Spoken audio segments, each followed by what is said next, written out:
कौमी असम्बली आज 27वीं आईनी तरमीम की मंजूरी देगी। इजलास का एजेंडा जारी। वज़ीर क़ानून आज़म नज़ीर तारड़ 27वीं तरमीम का बिल ज़ेर गौर लाने की तहरीक पेश करेंगे।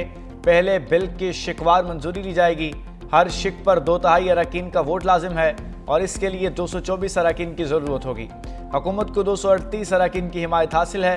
शिकवार मंजूरी के बाद बिल बाकायदा मंजूरी के लिए पेश होगा। बिल की मंजूरी अरकान की डिवीजन के जरिए दी जाएगी। स्पीकर के दाएं जानब लॉबी में हुकूमती अरकान वोट डालेंगे। बाएं लॉबी अपोजिशन के लिए वक्फ होगी।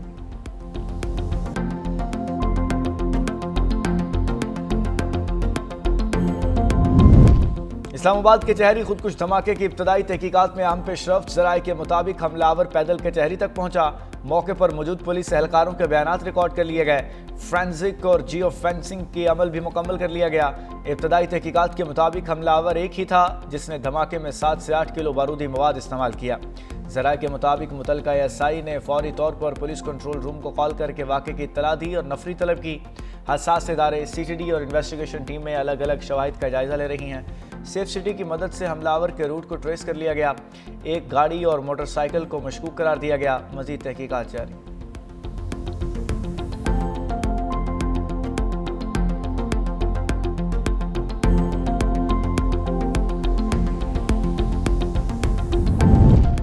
इस्लामाबाद के चहरी की कंटीन में काम करने वाला नौजवान वेटर असद बहादुरी है। इंसान दोस्ती की मिसाल बन गया।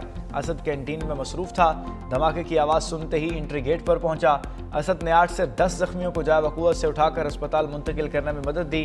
बहादुर नौजवान इमदादी सरगर्मियों में रेस्क्यू हुकाम के साथ मौजूद रहा।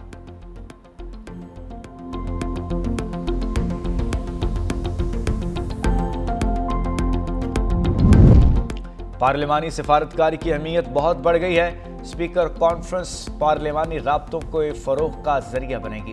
नायब वज़ीर आज़म वज़ीर ख़ारजा इसहाक़ डार का पार्लिमानी स्पीकर्स कॉन्फ्रेंस से खिताब। कहा, पार्लिमानी रवाबत और तजर्बात से फ़ायदा होगा। दुनिया इस वक्त तब्दीली के अमल से गुजर रही है। मौजूदा दौर में चैलेंजेस से निमटने के लिए इज्तिमाई कोशिशें दरकार हैं। कौमों के दरमियान राब्ता, मुकालमा और राब्तों से ही अमन का क़याम मुमकिन है। असर हाज़िर के चैलेंजेस से निमटने के लिए इज्तिमाई कोशिशें दरकार हैं।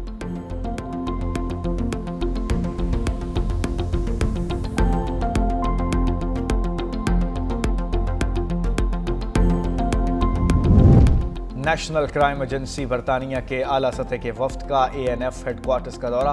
वफ्द को ANF के तंजीमी ढांचे और कारकर्दगी पर ब्रीफिंग दी गई। ब्रीफिंग में बताया गया कि पाकिस्तान मनशियात स्मगलिंग के खिलाफ मजबूत हसार का किरदार अदा कर रहा है।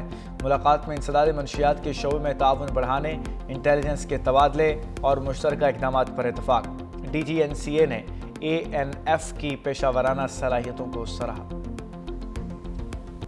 इस्लामाबाद में एक जगह पर ब्लास्ट हुआ है। ये एक दिलाना हरकत है। इसकी हम शदीद अल्फाज में मज़म्मत करते हैं।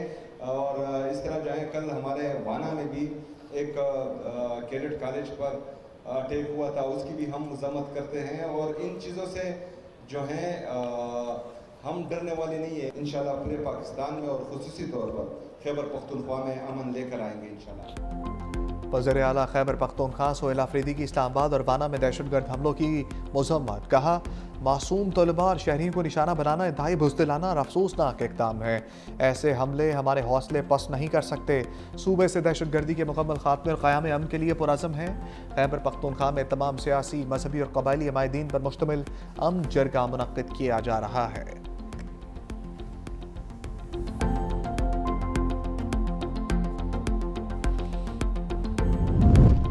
खैबर पख्तूनख्वा में अमन अमान का मिशन। सूबे का सबसे बड़ा जरगा आज KP असम्बली में होगा। अमन जरगा 10:30 बजे शुरू होगा। तमाम इंतजाम मुकम्मल कर लिए गए। गवर्नर खैबर पख्तूनख्वा फैसल करीम कुंडी और वज़ीर आला सोहेल आफरीदी शिरकत करेंगे। शिरकत के लिए सूबाई हुकूमत की जानिब से तमाम सियासी पार्टियों को दावत। जमीयत उलमा इस्लाम, अवामी नेशनल पार्टी, जमात इस्लामी, मुस्लिम लीग नून, पीपल्स पार्टी की सूबाई क़यादत शिरकत करेगी। सूबे में अमन अमान के हवाले से गौर व खौज किया जाएगा।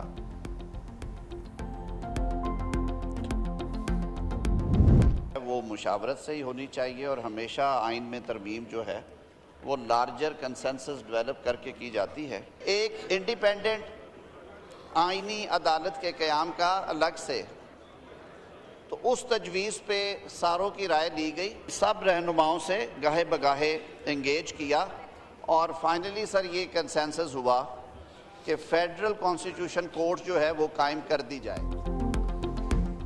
27वीं तरमीम कौमी असम्बली में भी पेश, मंजूरी आज ली जाएगी। इजलास दिन 11 बजे होगा। कौमी असम्बली सेक्रेटेरिएट ने 11 नुकाती एजेंडा जारी कर दिया। तरमीम की मंजूरी के लिए 224 वोट दरकार। हुक्मरान इत्तेहाद के पास 237 की अक्सरियत मौजूद। आजम नज़ीर ताड़र ने असम्बली में इज़हार ख्याल करते हुए कहा, आइनी तरमीम इत्तफाक़ राय से की जाती है। मीसाक़ जमहूरियत में आइनी अदालत के क़याम का बुनियादी नुक्ता शामिल था। मुश्तरका कमेटी में अपोजिशन को बैठना चाहिए था। दुनिया भर में आइनी मामलात की समाअत आइनी बेंच करता है। दुनिया के दीगर ममालिक में जजेस की तकर्री जुडिशल कमीशन के जरिए की जाती है। आजम नज़ीर ताड़र की तकरीर के दौरान अपोजिशन का शोर शराबा, हुकूमत के खिलाफ नारेबाजी। अपने आप को इम्यूनिटी देने जा रहे हैं, हम कानून से बालातर हैं कि हमारा एहतसाब नहीं होगा। दुनिया के किस सदर के पास इम्यूनिटी होती है? कानून के सामने जवाबदेह होना ही जमहूरियत है। दुनिया की तारीख में पहली मर्तबा एक न्यूक्लियर स्टेट के सरबरा बाकू में बैठ के अप्रूवल करा रहा है। इस तरमीम को हम बाकू तरमीम कहते हैं। इस बाकू तरमीम को हम नहीं मानते। बैरिस्टर गौहर की 27वीं आईनी तरमीम पर गरज बरस, हुकूमती बेंचेस पर लफ्जी गोले दाग दिए। सवाल किया कि दुनिया के किस मुल्क में सदर के पास इस्तिस्ना है? कानून के सामने जवाबदेह होना ही जमहूरियत है। आज जमहूरियत के लिए सोग का दिन है। हम इस तरमीम को तस्लीम नहीं करते। सरबराह बाहर बैठकर तरामीम करा रहे हैं। ऐसी तरामीम करा के एहतसाब से खुद को इस्तिस्ना लिया जा रहा है। इस तरमीम को हम बाकू तरमीम कहते हैं। इस्तिस्ना लेने वाले किस मुंह से अवाम के पास जाएंगे?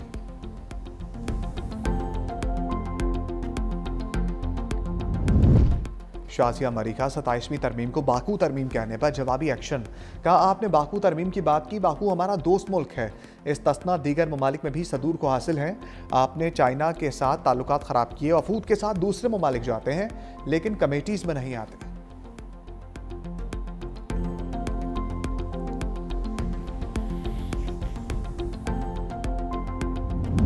इस्लामाबाद के तमाम मदरसे नाजायज़ ज़मीन पर बने हैं। CIA ने निसाब बना दिया। वज़ीर दिफ़ा ख्वाजा आसिफ का इंकशाफ। कौमी असम्बली में बोले, मुल्क का तालीमी निसाब अफ़गान जहाद लड़ने के लिए तब्दील किया गया। हम आलमी ताकतों के मफादात के तहफ़्फ़ुज़ के लिए अपने निसाब को बदल देते हैं। इस निसाब की वजह से मुतशद्दिद ज़हनियत ने जन्म लिया।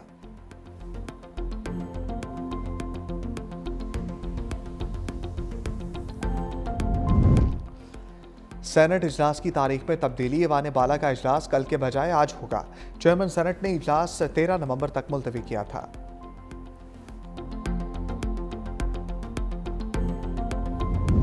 सलमान अकरम राजा ने पार्लियामान और हुकूमत को मसनूई करार दे दिया।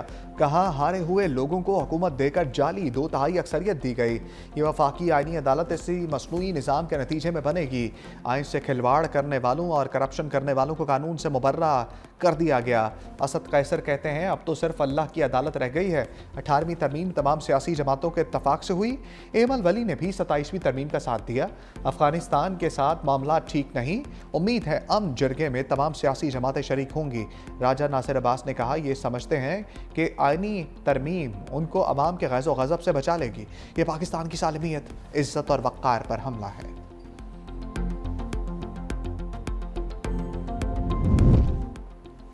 जस्टिस अतर मेलुल्ला ने अदलिया के किरदार पर सख्त सवालात उठा दिए। सुप्रीम कोर्ट के सीनियर जज का चीफ जस्टिस पाकिस्तान को खत लिखा। सुप्रीम कोर्ट अक्सर ताकतवर के साथ खड़ी रही, अवाम के साथ नहीं। जुल्फ़िकार अली भुट्टो की अदालती फांसी अदलिया का नाकाबिले माफ़ी जुर्म था। बेनज़ीर भुट्टो, नवाज शरीफ और मरियम नवाज के खिलाफ कार्रवाइयाँ भी इसी सिलसिले की कड़ियाँ हैं। खत में कहा गया, इस्लामाबाद हाई कोर्ट को अवामी एतमाद हासिल करने पर निशाना बनाया गया और बहादुर जजेस के एतराफ़ात सुप्रीम कोर्ट के ज़मीन पर बोझ बन चुके हैं।